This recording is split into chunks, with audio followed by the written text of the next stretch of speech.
This TFMR podcast is brought to you by your friends at JM Bullion. Visit jmbullion.com for all your gold and silver bullion needs.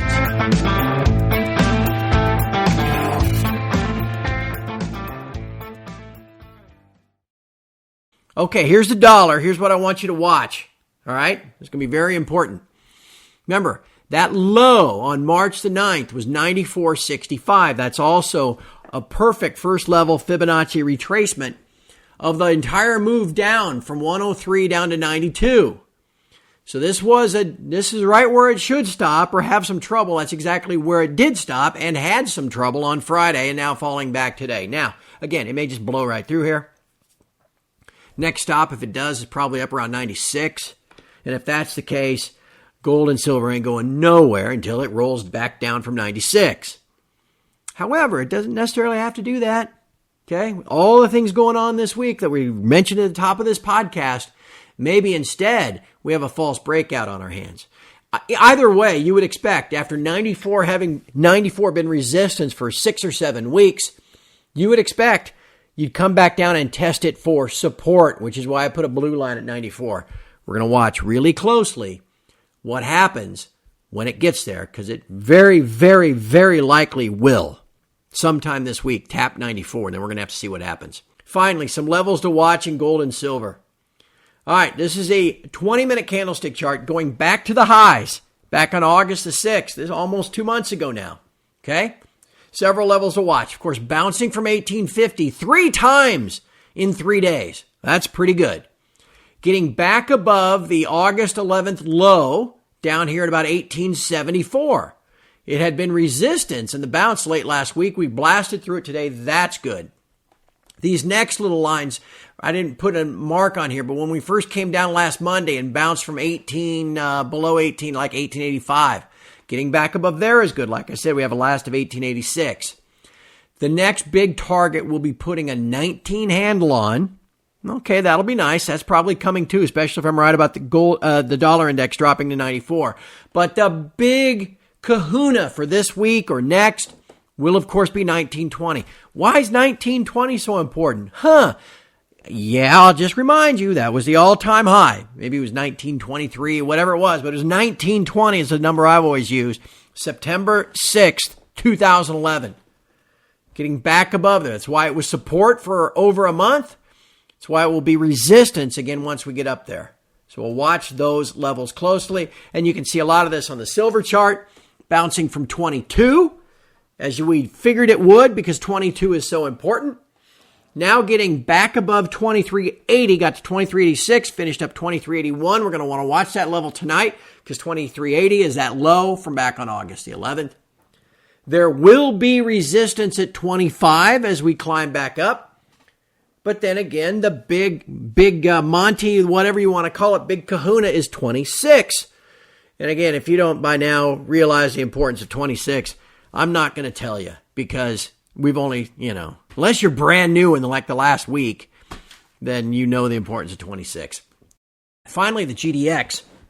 Like I said, I don't have any problem with the GDX going up 1% a day. I have no problem with that. Okay? After that beautiful little reversal that we caught last Thursday, we've had nothing but up, nice little green candles ever since.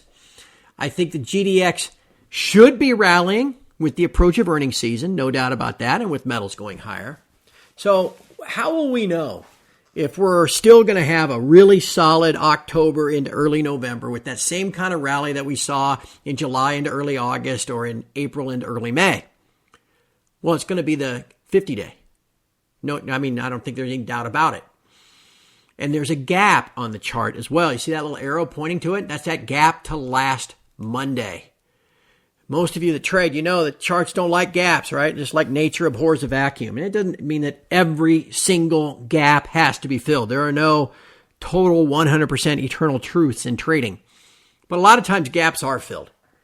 Well, if the GDX were to move up and fill that gap that I'm pointing to here, look where that would take it to.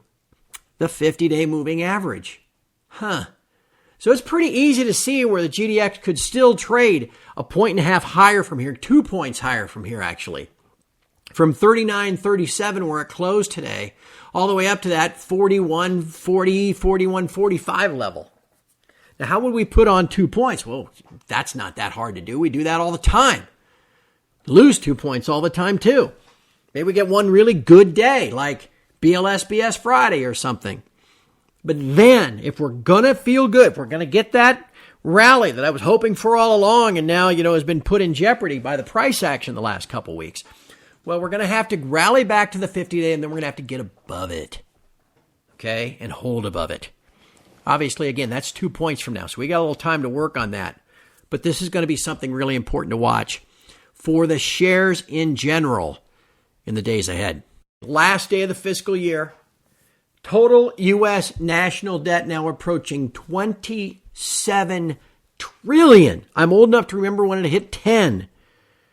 Because, of course, it wasn't that long ago. God. Debt per citizen, debt per taxpayer. And then I'm not sure what the difference is between the official number and the actual number. Well, I can do the math. It's $1 trillion. I'm not sure what the basis is because there's no explanation here.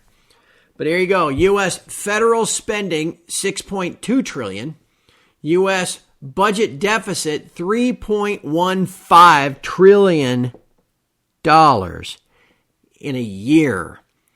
And of course, the federal debt to GDP ratio, as you can see, now 137% based off of this year's GDP, which won't even reach 20 trillion.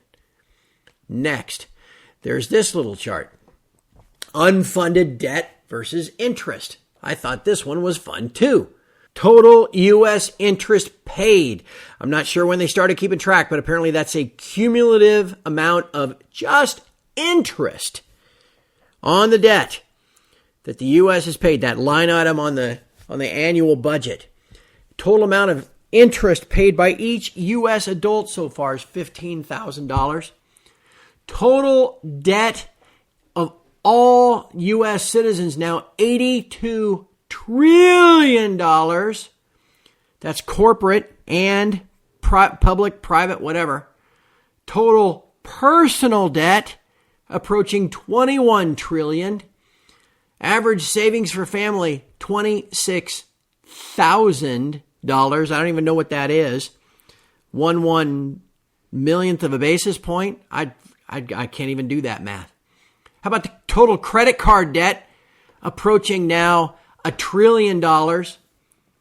Total student loan. I mean, this is just awful the more you look at this site. As I mentioned, we're going to look at that dollar index. That's the one we're going to want to watch. Notice on the dollar index chart, the first one you have on here. And I try to shorten it up to just the last 4 months to really give you a feel for what I'm looking at here. Again, that range for about 2 months between 92 and 94. Busting out of it late last week, only to reverse now. Now look at the convergence tomorrow that's going to work as support. This is why I say I would not be surprised to see the dollar index fall either overnight before the BLSBS or immediately afterward. And it could fall all the way down to that 50-day, down there at 93.30, whatever it is. Because look, also, there's a trend line off of the lows from early last month. Okay, see that trend line? Right there at the 50-day. So anything that falls all the way down that far and actually goes below, well, we'd really be onto something. Boy, we have a great day tomorrow. But I would sure suspect, even if we don't get all the way down there tomorrow, there will be support there, maybe even early next week. So just be mindful of that dollar index chart. Okay, well, look at this gold chart. Again, this goes back to the highs of early August, which now is, a long time ago. You know about 1920. We've been talking about this for the last couple of weeks, obviously. What had been support, well, one, it was resistance because that's the all-time high from September of 2011. Then it was support for about 5 weeks, right? See the blue line? And now it's resistance again. It's a key level. But look at the end here. Have you noticed this yet? This is the first time I noticed it was today. Look at that little head and shoulder bottom we got here. But the shoulders at 1890 or so. Really, you could probably call it 1885 if you wanted to. And if you did that, it'd be perfectly symmetrical. Because the head's down there at 1850. So I drew the lines at 1890, but I could easily draw them at 1885. And then, obviously, the shoulder line is up there at 19.20. Got really close today and got shoved backward. 19.20 is a level to watch tomorrow. When the dollar falls, because I suspect it will, whether it gets all the way down to the 50-day or not, we'll see. We're going to get above 19.20. And then when the dollar rallies back, we're going to fall back down. So the key tomorrow will be, can we get back? Can we finish the week above 19.20? That will be your key level to watch.